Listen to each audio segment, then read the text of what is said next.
터져나오는 나의 고백 사랑합니다. 주의 사랑으로 나 걸어가리라. 이전보다 더욱 찬양하리라. 주의 사랑 나를 새롭게 하시네. 터져나오는 나의 고백 사랑합니다.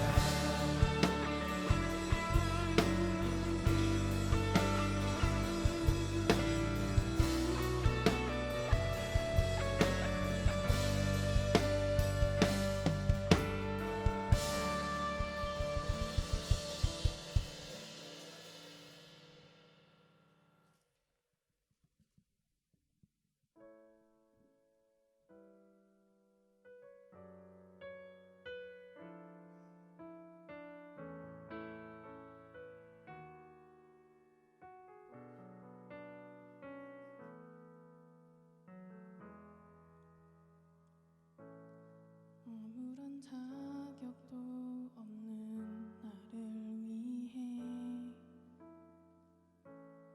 아무런 소망도 없는 나를 위해 사랑한다 사랑한다 사랑한다 말하시네.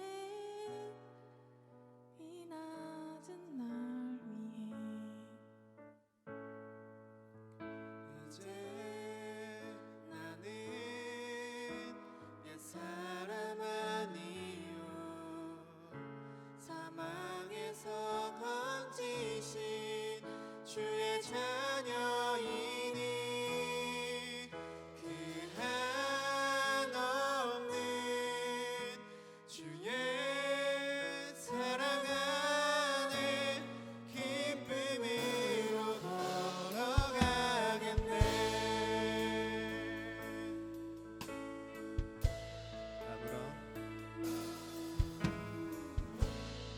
아무런 자격도 없는 나를 위해 아무런 소망도 없는 나를 위해 사랑한다 사랑한다 사랑한다 말하시네. 이 낮은 날 위해 아무런 자격도 없는 나를 위해 아무런 소망도 없는 나를 위해 사랑한다 사랑한다 사랑한다 말하시네.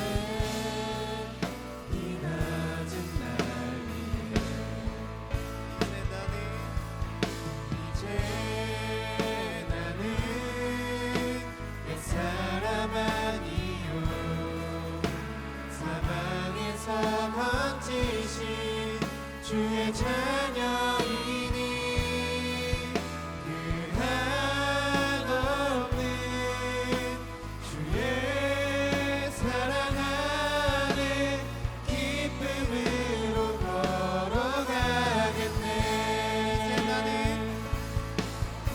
이제 나는 옛 사람 아니요 사망에서 건지신 주의 자녀이니 그 한없는 주의 사랑 안에 기쁨으로 걸어가겠네.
거짓인 주의 자녀이니 그 한없는 주의 사랑 안에 기쁨으로 걸어가겠네.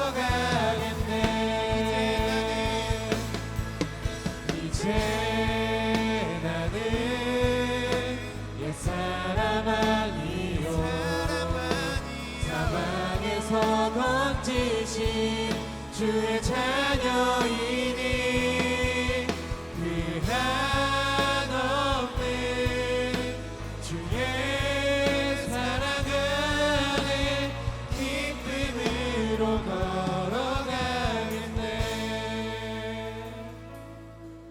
아무런 자격도 없는 나를 위해 죽으신 주님, 하나님 이 길을 하나님과 동행하고 싶습니다. 사랑한다 말하시는 주님, 내가 이제는 주님과 함께 걸어가고 싶습니다. 학기의 마지막까지 동행하신 주님, 끝까지 나와 함께 해주세요. 함께 기도하며 나아가겠습니다. 기도합시다.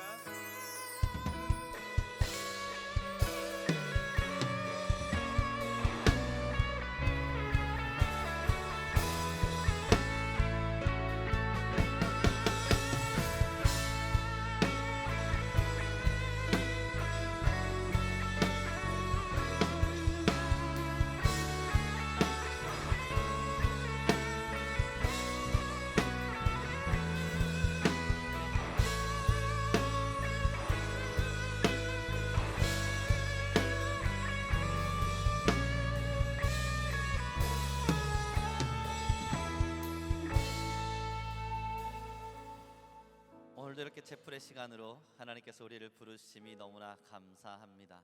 하나님, 우리 스포츠과학부 학우들의 마지막 학기를 향해 열심을 향해 달려가고 있습니다. 이들의 건강을 끝까지 지키시고 또한 이 제풀의 시간이 학우들의 마음에 하나님을 알 수 있는, 때로는 하나님을 느끼는 작은 시간이 될 수 있도록 허락하여 주옵소서. 나아가 이제 기말고사를 준비해가는 모든 이들의 마음에 하나님 열심을 더하여 주셔서 자신들이 노력하고 수고했던 아름다운 성과를 잘 이루어내게 하옵소서. 감사하며 우리 주 예수 그리스도의 이름으로 기도드렸습니다. 아멘. 여러분 반갑습니다. 이제 광고 먼저 좀 듣고, 오늘 생각보다 많은 친구들이 왔네요. 저는 생각보다 적은 친구들이 오지 않을까 하는 생각을 했는데, 먼저 광고 함께 보도록 하겠습니다. 동계 방학 때 있는 이거 맞아요. 백석대학교 유튜브 기자단을 모집합니다. 그래요 여러분, 지금 여기 잘 봐주셨으면 좋겠어요. 지금 저는 눈에 잘 보이지 않아서 뒤를 돌아서 광고할게요. 활동 기간은 2025년 12월 22일부터 26년 2월 27일까지 동계 방학 동안에만 여러분 활동을 합니다. 활동 내용은 영상 콘텐츠를 기획하고요, 촬영 및 편집, 영상 출연을 하는데, 그 다음 혜택이 중요해요. 혜택이 최대 100만 원의 장학금이 지급된답니다. 그리고 그 밑에 활동 증명서까지 제공이 된다고 하니까 어쩌면 스가 친구들 여러분들에게도 굉장히 구미가 당길 만한 조건이고 상황이지 않을까 생각을 해요. 나름대로 경험하기에도 좋고 그리고 혜택도 나쁘지 않다 생각이 듭니다. 그래서 여러분들 참여하고자 하는 의지가 있으시거나 이 방학 동안에 내가 뭐 할까 고민할 때 알바 열심히 떼어서 100만 원 버는 것보다 어쩌면 여기서 활동해서 100만 원을 가져가는 것이 더 탁월한 선택이 될 수도 있다는 걸 여러분 잊지 마셔서, QR코드입니다. QR코드 여러분 작성하시고 신청해 보시길 바래 봅니다. 나름대로 학교 내 활동이니까 그 활동 증명서 자체도 그렇게 가볍지만은 않을 겁니다. 돈을 버는 것도 있겠지만 활동을 하는 부분에서 배울 수 있는 것도 분명히 있을 테고요. 그리고 학교 내에 활동으로 증명서가 나간다는 것이 그리 가볍지만은 않은 이야기입니다. 졸업을 하시는 분들에게 있어서는 상당히 도움이 되리라 확신을 하니까 여러분들 모두 좀 지원해 주셔서 함께 해보시길 바라보겠습니다. 그 다음 이제 학기말 다가왔으니까 여러분 성적 여러분 잘 챙기셔야 돼요.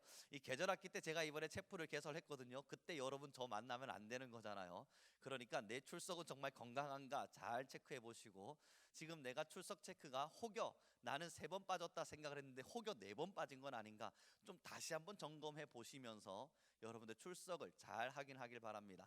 1학년 친구들은 어떻게 확인하는지 이미 알고 있겠지만 모르신다면 주변 친구들한테 빨리빨리 물으셔서 자기 출결들을 잘 확인해 주셨으면 좋겠어요. 그럼 이제 말씀 띄워주실래요? 말씀 함께 보도록 하겠습니다. 전도서 7장 14절의 말씀인데요. 어쩌면 제가 참 좋아하는 말씀이기도 합니다. 그래서 학기말 여러분들에게 좀 이 말씀을 나누고 싶었습니다. 제가 천천히 읽어보도록 할게요. 형통한 날엔 기뻐하고 곤고한 날에는 되돌아보니라. 이 두 가지를 하나님이 병행하게 하사 사람이 그의 장래의 일을 능히 헤아려 알지 못하게 하셨느니라. 여러분 잘 봐요. 여기 뭐라 기록되어 있냐면 사람이 그의 장래의 일을 헤아리는 것만으로는 알 수 없도록 하나님이 미리 장착을 시켜놨다는 이야기입니다. 다시요. 사람이 자신의 지식과 나름의 지혜를 가지고 장래, 미래의 일을 여러모로 헤아려 보잖아요. 그런데 이렇게 헤아려 갈 때에 내 미래에 어떤 일이 일어날지 도저히 헤아리지 못하도록 해놓으셨대요. 왜냐하면 위에 이렇게 기록되어 있습니다. 형통한 날에는 기뻐하고 곤고한 날에는 되돌아보면서. 이게 뭘 이야기하는지 우리 좀 더 천천히 함께 좀 알아가 보았으면 좋겠어요. 여러분 이번 주에요. 저는 우리 교회 주일학교 아이들 4명을 앉혀놓고 정말 극대노를 했습니다. 여러분들의 표현으로 말이죠. 저도 우리 아이들한테 이렇게까지 화를 내 본 적이 없는데 극대의 화를 냈습니다.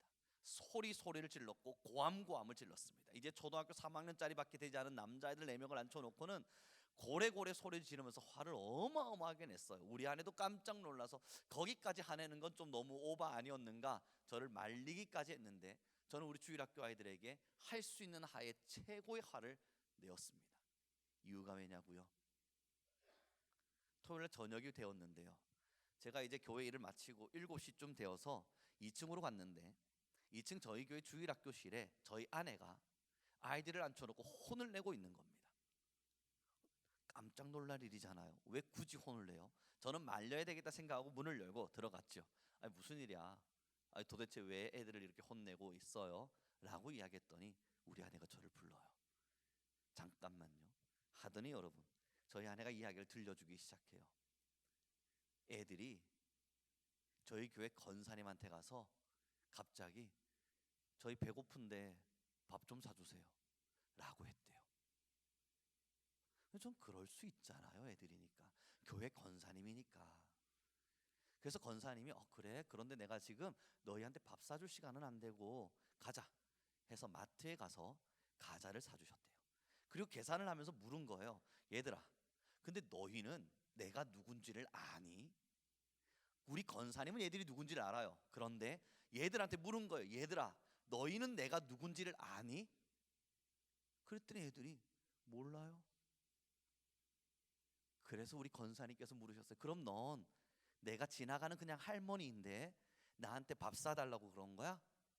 그랬더니 애들이 예 배가 고파서요 라고 말하는 거예요. 우리 권사님이 충격을 받고는 저희 아내한테 전화를 한 겁니다. 우리 아내도 아이들을 불러다 놓고 그게 도대체 뭐 하는 행동이야? 혼을 내고 있었던 겁니다. 저는 들어갔습니다. 그 소식이 저한테는 사뭇 충격이었거든요.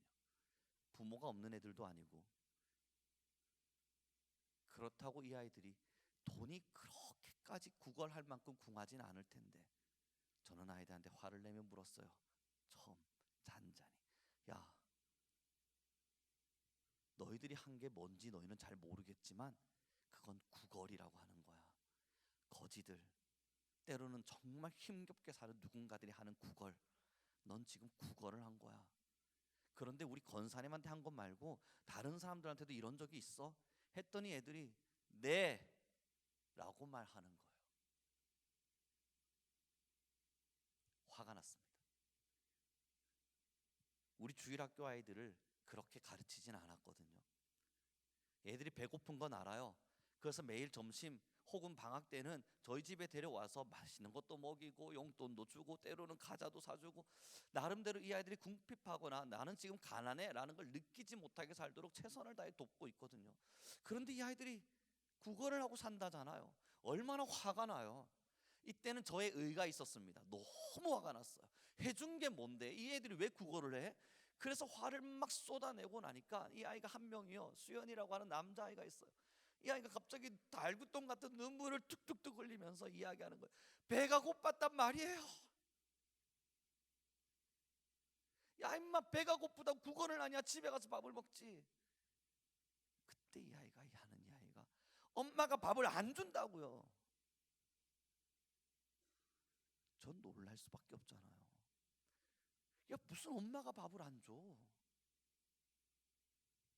엄마가 밥을 안 준다는 게 도대체 무슨 말이야? 그때 옆에 있는 쌍둥이 동생 하나 있거든요. 그놈 용현이라고 하는 놈이요, 저를 가끔 보더니 빤히 쳐다보면서 하는 이야기가, 엄마가 저녁을 안 줘요. 그럼 너희는 지금 저녁을 안 먹었어. 그리고 아침엔 엄마가 없어서 밥을 못 챙겨 먹었어. 그리고 점심 때는 그날 제가 없었기에 교회에 너희가 점심도 굶은 거야. 그리고 지금 오후 4시까지 하나도 먹지 못한 거니? 그렇대요. 저는 물어야 돼요. 엄마가 왜 저녁을 안 줘?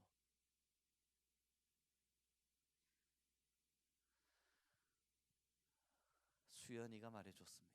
엄마가 돈 없다고 저녁은 우리 굶자고 했대요. 그래서 저녁을 먹지 못한 지가 오래됐대요. 저는 그제서야 내리를 스치며 지나가는 거예요. 얘들이 점심만 사주면 정말 개걸스럽게 먹거든요. 아니 야 임마 천천히 먹어, 체해. 이제는 이 아이들이 점심을 먹을 때 너무 많이 먹어서 일반 집에 못 가고 맨날 두 끼 뭐 이런 뷔페에 데려갈 만큼 너무 많이 먹더라고요. 언제부터야 너희 저녁 안 먹기 시작한 게? 1년이 다 돼간대요. 화가 났습니다. 지금까지는 아이들을 향해서 화를 소리치고 있었는데 이젠 저 자신에게 화가 나기 시작했습니다. 알고 있는 게 하나도 없는 거예요. 제가 이 아이들한테 야 너희들 힘든 일 있으면 언제든 민건이 아빠잖아, 그리고 너희 목사잖아, 그러니까 걱정하지 말고 전화해. 너희들이 힘들 때는 언제든지 말이야. 야 필요한 거 있으면 말하고, 공부 내가 공부 가르쳐 줄게. 매일마다 저희 집에 데려와가지고는 공부를 가르치고 있거든요. 이 아이들이 요즘 곱셈이 많이 늘었다고 제가 막 박수 쳐주고, 이젠 나눗셈도 할 줄 안다고 박수도 쳐주고, 이젠 한글도 읽을 줄 안다고 제가 막 칭찬해주고 있는 이런 아이들이거든요. 문제는 이 아이들이 어떤 아픔 속에서 울고 있는지를 저는 전혀 쳐다보지 못하고 있었던 거예요. 그래서 토요일, 주일, 월요일 지금 제 머릿속은 번뇌와 복잡으로 가득합니다. 어떻게 해야 되지? 우리 아내는 아이고 이 정도면 가정폭력으로 신고해야 되는 거 아니에요? 돈이 그렇게까지는 없진 않을 텐데 애들이 이렇게 굶긴다는 게 말이 돼요? 라고 따지지만 저는 생각해 보는 거예요. 얼마나 힘이 들면 엄마가 이런 선택을 했을까? 여러분 한번 볼래요? 형통한 날엔 기뻐하고 공고한 날에는 되돌아보라. 이 아이를 예전에 채플에 또 한 번 이야기한 적이 있어요. 아빠가 돈을 잘 벌었어요. 엄마가 중국에서 넘어와서 같이 결혼을 하곤 아빠가 돈을 나름대로 건설업에서 일을 하시면서 잘 벌었어요. 그런데 우연찮게 코로나가 터졌어요. 코로나 터지고 현장에 가서 일하시다가 코로나에 걸렸네요. 그런데 코로나에 걸린 이후에 일주일 후에 아빠가 갑자기 돌아가셨네요. 그때부터 이 아이들의 삶은 점점 나락으로 내려가기 시작했습니다. 한국어를 모르는 엄마와 여전히 말할 줄 모르는 초등학교 8살 1학년 아이들이 저희 교회를 찾아왔습니다. 무슨 말인지도 못 알아듣겠는 말들로 이 아이들을 잘 좀 돌봐달라 저한테 요청했습니다. 저는 그리하겠노라 약속을 했고요. 자 여러분, 저를 볼래요? 저는 이 아이들을 보면서요 3년의 시간을 함께 가고 키워가면서요 늘 말했었습니다. 너 잘 되고 있어. 넌 지금 진짜 훌륭히 크고 있어. 봐봐, 이제는 영어도 하고 국어도 하고 수학도 하고 잘하고 있잖아. 그러면서 저는요 설교 때 당당하게 말했었습니다. 여러분 지나가시면서 용현이 수연이 보셨어요? 그 사고뭉치와 같던 애들이 이제는 이렇게 착한 아이들이 됐습니다. 얼마나 좋아요. 가시면서 머리 한번 쓰다듬고 칭찬도 좀 해주면서 그렇게 가세요 라고 저는 말을 해주었었는데, 그래서 이 아이들이 볼 때마다 그렇게 예뻤다고요. 와 잘 컸다. 그러면서 제 안에 무슨 생각이 있었는 줄 아세요? 내가 그래도 좀 수고했네. 송우령 그래도 너 고생했네. 우리 아내가 여러분 애 밥 해준다고 얼마나 고생했는 줄 알아요? 맨날 등 쓰다듬어 주면서 고생했어 여보도. 애들이 이만큼 컸잖아. 그러면서 저는 기뻐하고 있었다고요. 몰랐어요. 저녁을 굶고 길거리를 배회하고 있다는 사실을요. 국어를 통해서 돈을 얻어가지고 자기들의 배를 채우고 있었다는 사실을요. 그걸 1년가량 해오면서 저는 그걸 까마득히 모르고 있었어요. 저에게도 공고한 날이 또 찾아왔습니다. 오늘도 채플실에 앉아 있을 때 걔네들 생각밖에 안 나요.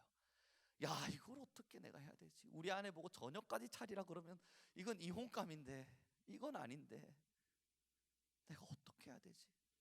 뭘 해야 되지? 그리고 기도하고 있었습니다.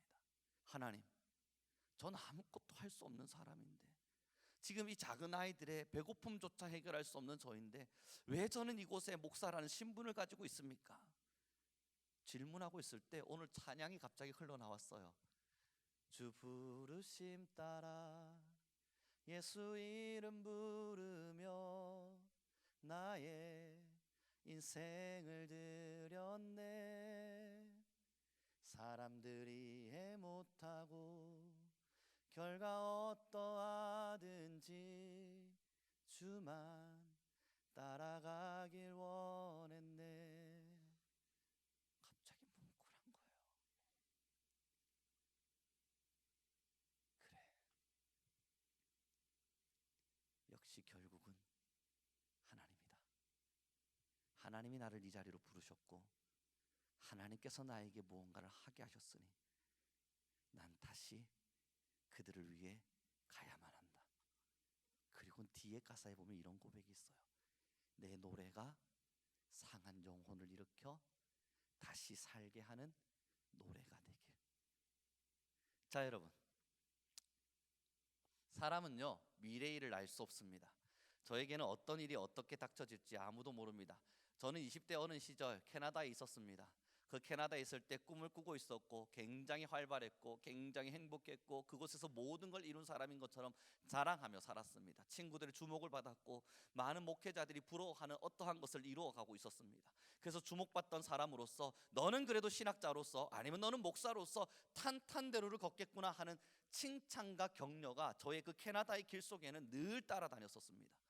너가 그렇게 수고하더니 뭔가를 이루어가는구나 이야기를 듣고 있었을 때 저는 늘 자신 있었습니다. 자랑스러웠죠. 아, 그럼 내가 열심히 했잖아. 나는 수고했잖아. 나는 최선을 다했잖아. 하나님이 이런 나에게 이런 길들을 열어주시는 건 당연하지 생각하며 캐나다에서 열심히 생활하고 이제 나름의 그 위대한 꿈을 한 발 더 깊이 다가가려고 그럴 때 전화가 왔어요. 아버지가 쓰러지셨다고요. 예측한 적도 없고 생각해 본 적도 없어요. 꿈꿔본 적도 없고 한 번도 체감해 본 적도 없어요. 그런데 어머니가 제게 한국으로 빨리 돌아오래요. 그때 저는 제 형통한 날에 무너짐을 보았습니다. 그리고 그 공고한 날과 같은 미래에 어떠한 한국 안에서의 저희 현장을 보면서 여러분 저는 정말 작은 방에 들어가 가지고요 한 달 내내 울었어요. 이게 뭐야? 하나님 이게 뭐죠? 이게 무슨 일입니까? 자, 여러분들의 내일이 어떤 일이 일어날지, 더 행복해질지, 더 불행해질지, 더 힘겨워질지, 더 찬란해질지 아무도 알 수 없는 시간을 우리는 살아갑니다. 때로는 열심히 살아냈다 수고했던 어떤 길에 오늘의 저와 같은 후회를 마주할 때도 있고요. 때로는 열심히 살지 않은 것만 같은 내 인생에 기대하지 않았던 기적과 같은 일들이 찾아오기도 합니다. 이 모든 건 미래를 능히 예측할 수 없는 우리의 한계에서부터 옵니다. 그럼 왜 그러셨냐고요? 그 장래와 그 미래를 예측할 수 없는 우리의 무능함과 연약함과 부족함을 통해 모든 것을 하시고 모든 것을 이루시며 모든 것을 채워가시는 하나님을 만나기를 원하는 겁니다. 열심히 수고했지만 무너지기도 합니다. 기대한 적도 없지만 기적 같은 일들이 일어나기도 합니다. 그러한 우리의 인생사에 예측할 수 없는 것들이 일어나는 걸 보면서 우리는 하나님을 찾습니다. 나로서는 어찌할 수 없는 길을, 그래 이건 나의 한계라 내가 어떻게 도리할 수 없는 부분을 나의 하나님께 맡겨야겠구나. 그래서 하나님은 우리로 예측할 수 없도록 만들어 두신 거예요. 이제 말씀을 좀 정리해 가 보았으면 좋겠습니다. 자, 여러분, 사람이 그렇네요. 저는 오늘 마음이 조금 울적하네요. 왜 울적한가 하면 저의 못남을 늘 깨닫고 있거든요. 나는 왜 그들에게 그들의 배고픔마저 헤아리지 못하는 못난 목사였던가. 그 초3 아이들이 배고파하고 아파하고 있을 때에도 그 마음 하나 제대로 어루만져 주지 못한 채 눈에 보이는 것만 쫓아다녔던 왜 이렇게 부족한 사람이었던가. 애들한테 너무 미안한 거예요. 아직도 고민 중입니다. 난 어떻게 해야 될까? 어떻게 이들을 도와줘야 될까? 어떻게 이들과 함께 할 수 있을까? 어떻게 해야 이들의 상처받은 마음을 치유해 줄 수 있고 내가 받은 하나님의 사랑을 이들에게 좀 더 아름답게 전해줄 수 있을까? 고민합니다. 그러나 저는 압니다. 저의 이 수많은 고민과 시간을 넘어 하나님은 또 저를 이끌어 가실 겁니다. 얘들아, 살다 보면 생각지 못했던 많은 일들을 만나게 돼. 그때 나는 왜 이렇게 미련하게 이런 것도 하나 제대로 예측하지 못했지? 나는 왜 하필 미련하게 이런 것도 제대로 알지 못했지? 자책할 만하지만 자책할 일은 아니야. 어떤 똑똑한 사람도 어떤 대단한 사람도 내 미래를 예측하며 살지는 않으니까. 명예와 권력을 가져도 지혜와 지식을 가져도 나의 미래를 계산할 수 있는 사람은 아무도 없으니까. 그래서 하나님을 보렴. 미래를 모르니까 하나님을 보라는 것이 아니라 하나님이 너희의 인생의 미래를 아시니까 그분께 너희를 맡기라는 거야. 그러면 모든 것을 능히 하시는 우리 하나님이 여러분들의 우리 스포츠 과학부의 모두의 삶의 길을 가장 아름답게 만들어 가실 겁니다. 함께 찬양할까요? 여러분들도 기도해 줄래요? 혹시 기도하실 수 있는 분들, 또 교회 열심히 다니시는 분들, 오늘은 여러분들이 틈이 난다면, 때가 된다면 저를 위해 기도해 줘요. 1년의 시간 동안 아이들에게 제대로 된 사랑을 주지 못했다는 자책감이 사실 저 안에 있습니다. 저는 막 마음이 약한 사람은 사실 아닙니다. 그래서 잘 이겨내기도 하고 마음이 좀 단단하게 살아가는 사람이기도 한데 괜히 미안합니다. 아무것도 모른 채 그냥 지나왔다는 제 사실이 너무나 미안합니다. 그래서 여러분들은 오늘 교회 다니는 분들 있죠? 기도해줘요. 하나님, 저 목사님이 하나님의 뜻을 따라 그 친구들을 조금 더 잘 양육할 수 있게 도와주십시오. 저도 여러분들을 위해 늘 기도할게요. 하나님, 이들이 예측할 수 없는 미래를 마주할 때 자괴감에 빠져 쓰러지기보단 도저히 알 수 없는 미래를 마주하게 될 때 나는 왜 이렇지 한심하게 여기며 무너지기보단 이건 원래 이런 것임을, 그 누구도 미래를 예측할 수 없는 것임을 깨달아 하나님을 보게 해달라고 기도할게요. 우리 함께 찬양하며 갑시다.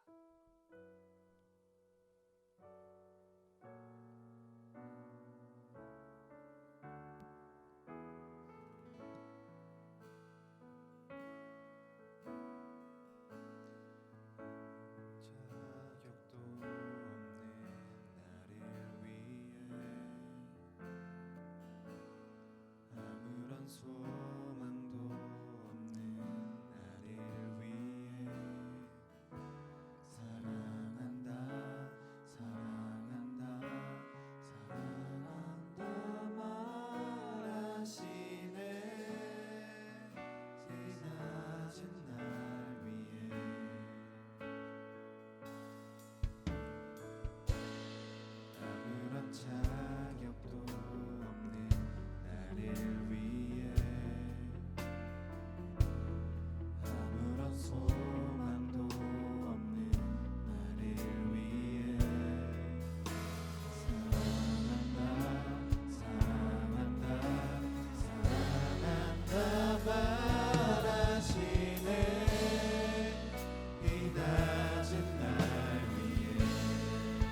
주의 자녀이니 그 한없는 주의 사랑 안에 기쁨으로 걸어가겠네.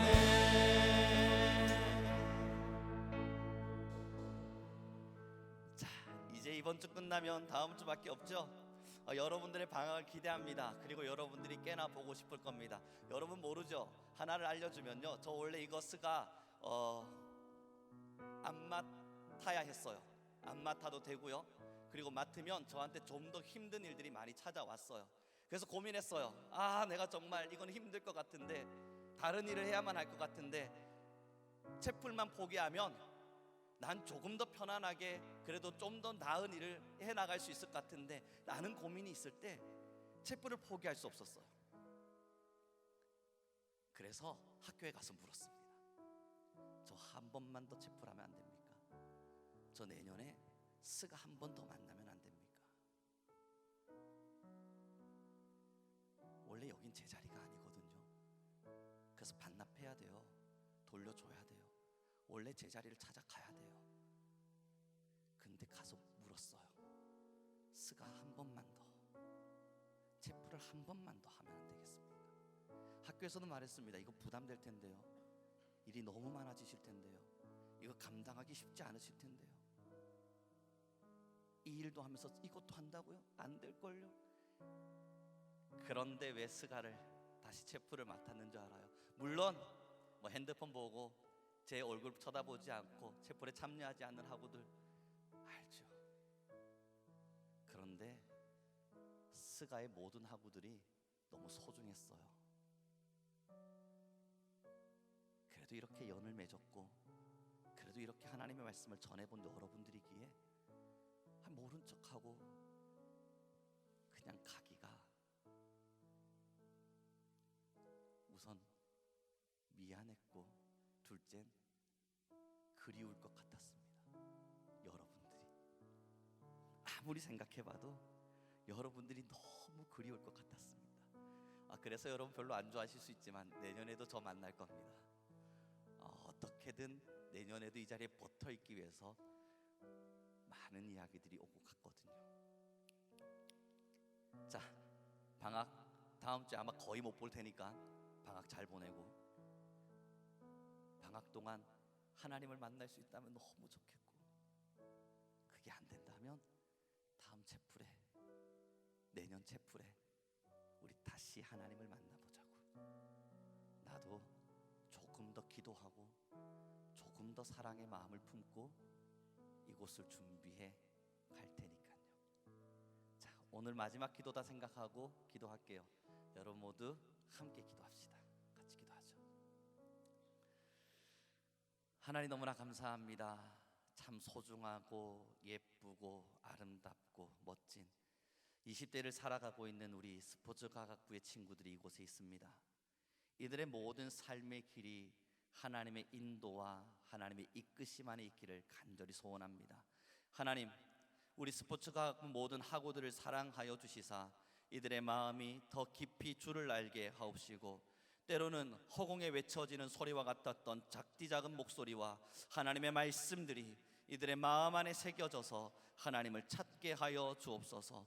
때로는 알 수 없는 장래의 일들 속에 넘어지고 자신의 미래의 답답함 속에 공허가 찾아올 때에, 그럼에도 이것은 사람인지라 어쩔 수 없는 길임을 알고 하나님을 믿게 하시며 하나님을 찾게 하시고 하나님을 의지하게 도와 주옵소서.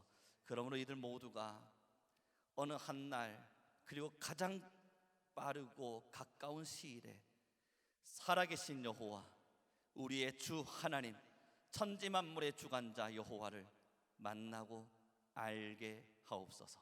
함께 하신 너무나 감사하며 우리 주 예수 그리스도의 이름으로 기도드렸습니다. 아멘. 수고하셨습니다. 여러분 모두 조심히 돌아가고요. 다음 주에 볼 수 있는 분들만